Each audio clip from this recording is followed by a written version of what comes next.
Avec quasi rien en poche, le Padre Pio trouvait toujours le moyen de faire l'aumône. Et nous allons le voir dans un de ces moments privilégiés où l'on contemple un acte de bonté héroïque. La vraie bonté est celle qui n'attend rien en retour, qui donne pour l'amour de Dieu seulement. Et il faut savoir admirer cela. Mais il y a une autre chose dans notre Fioretti d'aujourd'hui. La vertu est héroïque, mais elle n'est pas inaccessible au commun des mortels que nous sommes. La vertu des saints est à notre portée. En fin de vidéo, je vous laisserai une prière à Notre-Dame de la Divine Providence.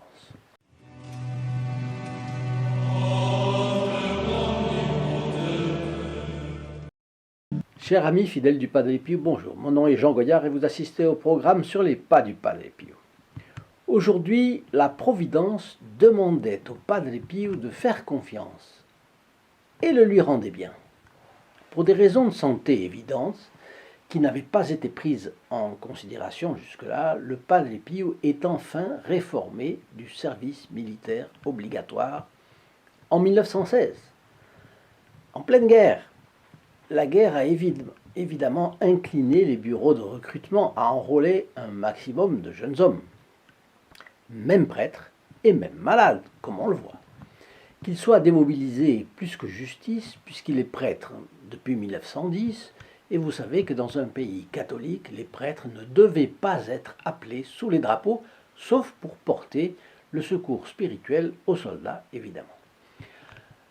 Alors il forme en effet, c'est la raison, le premier ordre de la société, celui qui est voué à quoi? À Dieu, à son culte et à la sanctification des âmes. C'est pour ça que c'est la raison pour laquelle c'est une classe à part.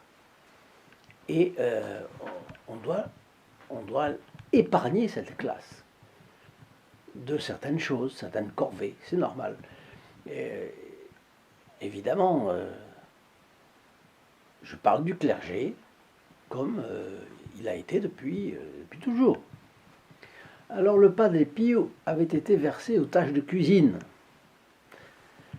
Pour un prêtre qui fait descendre vous comprenez, le corps du Christ sur l'autel, ça convient pas. Mais cela lui était très pénible à cause de sa faiblesse physique. Bref, il est démobilisé. Alors il doit maintenant se rendre à Pietrelcina. Et il reçoit à cet effet un billet de train Naples-Bénévent, mais seulement 1 lire de plus de frais de voyage pour continuer en bus jusqu'à Pietrelcina. Quasi rien, comme nous allons voir. Et sur le trajet, il a une expérience curieuse qu'il a souvent racontée. C'est qu'à la gare, il attend le train pour Bénévent. Et autour de lui, des articles sont proposés par des marchands ambulants ou pas, comme dans tant de gares à l'époque. C'était pas comme aujourd'hui où il y a des vitrines et tout est derrière la vitrine. Non, il y avait des gens pour les venir les proposer. Un vendeur de parapluies lui en propose un. Il n'en a pas besoin. Qu'est-ce qu'il a à faire avec un parapluie dans son couvent? Donc il décline, bien entendu. Mais le marchand insiste. Je vous en prie, j'ai plusieurs enfants à nourrir. Vous voyez, le marchand a vu dans les yeux du Padre Pio une bonté, et donc il fait appel à ce côté bonté, pas sentimentale, comme aujourd'hui on pourrait le croire, parce que le Padre Pio a le discernement des esprits, il ne faut pas l'oublier. Alors, ému par le bonhomme, le Padre Pio a dû voir donc qu'il disait vrai sur ses difficultés. Notre bon capucin lui donne la moitié de sa maigre fortune. Et sa demi-lire restante ne suffira plus à payer le trajet de bus Bénévent-Pietrelcina. Il l'a fait quand même, faisant confiance à la divine providence. C'est pas tout le monde qui doit faire confiance comme ça, parce que aide-toi et le ciel t'aidera. Pour quelqu'un de normal, il faut s'appliquer, penser, réfléchir, et puis ne pas faire des dépenses inconsidérées. Mais dans son cas, là, il sait qu'il est dans un pays catholique, il sait que peut-être quelqu'un viendra l'aider, Voilà, et puis il supportera les conséquences. Comble de difficulté, il n'arrive pas à temps pour attraper le bus et rate son départ.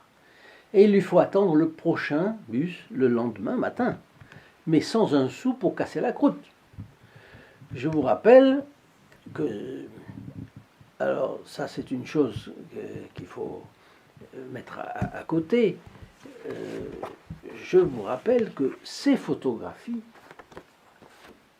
que je vous ai déjà présentées, ce livret de prières également, prières et méditation du Padre Pio, cette photographie également, bon, cela vous est offert, c'est-à-dire expédié gracieusement, le port même est compris et hors frais pour vous. C'est dans le cadre de notre grande campagne de diffusion de la vie du Padre Pio dans les foyers. Il vous suffit de téléphoner au 08 05 36 08 47, appel gratuit pour la France métropolitaine, coût d'un appel local pour les dom-toms, et pour nos amis canadiens, le numéro est différent, c'est le 1 844 398 88 67. Et pour participer dès maintenant à cette vaste campagne de diffusion, n'oubliez pas de partager ces vidéos. Parce que vous êtes aux avant-postes. Et c'est vous qui permettrez à la chaîne Sur les pas de Padre Pio de grandir et d'arriver à influencer la société dans le bon sens. Les convictions, le message, la vie du Padre Pio. Alors le Padre Pio assume les conséquences de sa charité. Il passe la nuit dans la gare, en attendant le bus du lendemain. Vous savez comment sont les gares, des courants d'air partout et tout le temps. Et pardon, une propreté qui laisse énormément à désirer à cause du défilé constant de voyageurs. Il fait froid, les salles d'attente sont pleines, et côté argent, le Padre Pio n'a pas le minimum pour casser la croûte. Donc il fait les 100 pas pour lutter contre le froid et la faim. En milieu de la nuit, n'en pouvant plus de froid, il entre dans le bar. Il aurait bien voulu s'asseoir. Mais toutes les chaises sont occupées et quand un siège se libère, lui qui est timide n'arrive pas à l'occuper avant qu'un autre s'y précipite. D'ailleurs, ça ne convient pas forcément à un ecclésiastique de se précipiter. Il reste digne, mais il y a toujours d'autres qui le font avant lui, évidemment. Alors il réussit enfin à s'asseoir à un coin de table. Un serveur vient aussitôt prendre sa commande. C'est le travail du serveur, il faut que ça tourne. Et lui, il n'a qu'une demi-lire en poche. Alors il commande ce qui est le meilleur marché, il commande du café.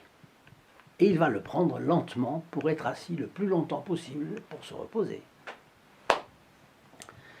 Sa santé a toujours été précaire, vous le savez. Il est maigre, plus ou moins poitrinaire, et a été réformé du service militaire justement parce qu'on a cru qu'il était tuberculeux. Il a aussi des fièvres terribles et ce jour-là, il est justement harassé et fiévreux. Vous voyez, la Providence permet tout ça et elle permet en plus qu'il soit extrêmement fatigué et en plus qu'il soit fiévreux. Bien. La chaleur de l'endroit et le café lui redonnent un peu de force. Avant de découvrir la suite, je vous donne rendez-vous sur le lien st-padre-pio.fr dans la description de la vidéo ci-dessous. Vous serez étonné de voir toutes les possibilités de développement du réseau d'influence du Padre Pio, ainsi que tous les bénéfices que vous recevez si vous voulez être membre du groupe des protégés du Padre Pio. D'ailleurs, les membres du groupe des protégés du Padre Pio, c'est bon que vous le sachiez, reçoivent des privilèges exclusifs parce qu'ils participent de façon privilégiée à l'action de la chaîne Sur les pas du Padre Pio.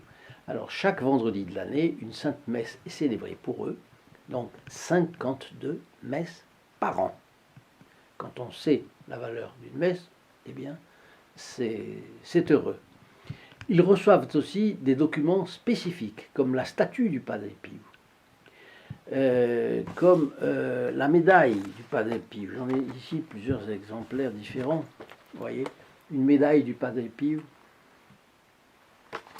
Et puis un livre un livre spécial sur la vie du Padre Pio. Ça, ce sont les privilèges de nos amis membres du groupe des protégés du Padre Pio. Alors, je referme la parenthèse. Nous retrouvons notre Padre Pio et il a froid, il est fatigué et il va bientôt prendre son bus. Vous vous rappelez que nous avons souvent parlé des impasses dans lesquelles les hommes se trouvent parfois. La Providence le permet pour permettre leur confiance d'être mise à l'épreuve. Et on est surtout surpris de voir que lorsque le fond de l'impasse est tout proche, parfois, eh bien la Providence ouvre l'impasse et arrive une solution. Que va-t-il se passer avec le Padre Pio? Eh bien, il s'apprête à payer son café, mais le serveur lui dit qu'un officier qui avait été assis à la table voisine a déjà pris soin de son addition. Cela n'arrive bien sûr pas toujours, mais quand c'est le cas, on ne peut s'empêcher de penser que c'est le fruit, évidemment, dans la mentalité d'un peuple travaillé par une longue tradition catholique, que c'est le témoignage de respect pour le sacerdoce. Il y en a parfois des survivances aujourd'hui, j'en connais. Je connais des prêtres qui, surtout qui sont en soutane évidemment, et donc leur appartenance est très marquée. Et donc les gens voient tout de suite que c'est un prêtre. Et alors il y a des personnes qui font ce genre de geste. J'ai connu même un évêque qui était toujours en habit d'évêque, n'est-ce pas, et qui était, c'est-à-dire une soutane avec un petit bord violet, et qui est allé à Lourdes. Il ne pouvait pas faire 2 pas sans être arrêté. Autrement dit, pour aller de l'entrée du sanctuaire à la grotte, il a mis 1h30. C'est une folie. Bon. Alors, de toute façon, cela ne va pas sans une grâce de Dieu envoyée sur le moment au généreux militaire, bien sûr. Et cela ne va pas non plus sans que ce dernier ait accepté la grâce. Il faut savoir que les grâces sont toujours données pour tout par la divine providence. La question est de savoir ce que les hommes font des grâces qui leur sont envoyées par le Saint-Esprit, et notre Père de l'Ange. Bien. Le Padre Pio prend place donc dans le fond du bus. Et il s'assied là, dans un but, pour pouvoir faire un aparté discret avec le contrôleur et lui expliquer qu'il n'a pas l'argent du voyage, mais qu'il le paiera dès son arrivée à destination, qu'il ne s'inquiète pas, son couvent est là. Bon. Non, c'était pas son couvent à Pietrelcina, c'était sa famille.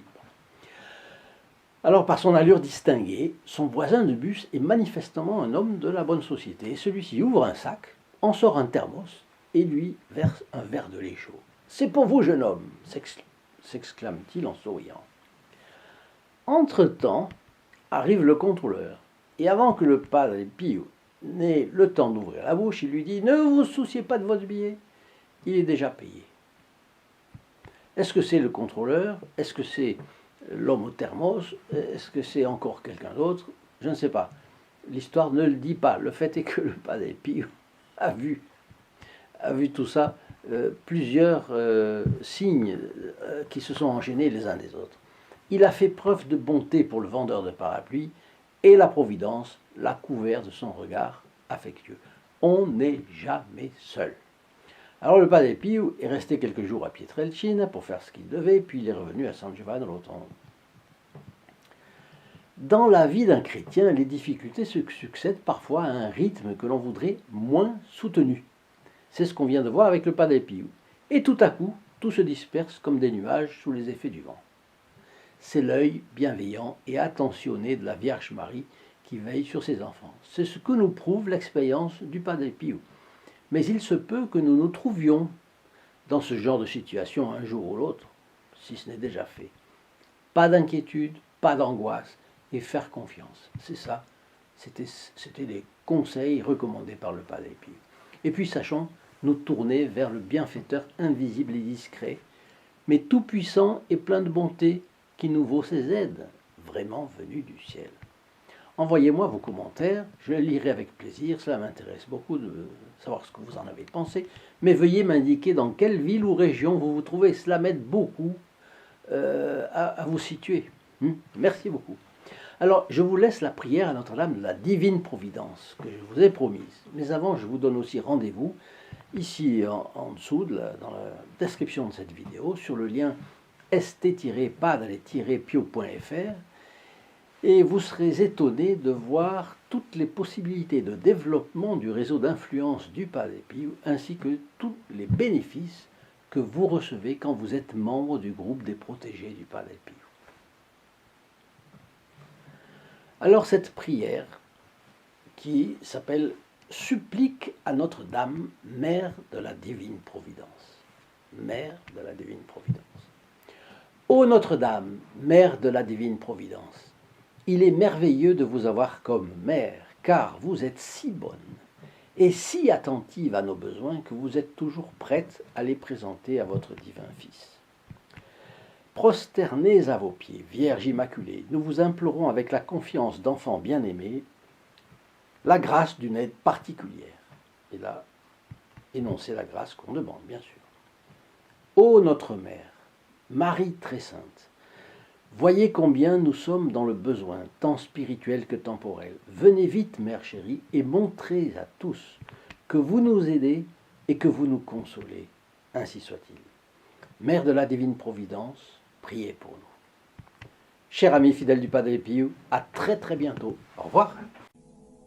In nome del Padre, del Figliolo e dello Spirito Santo, e così sia. Sia lodato Gesù e Maria, oggi e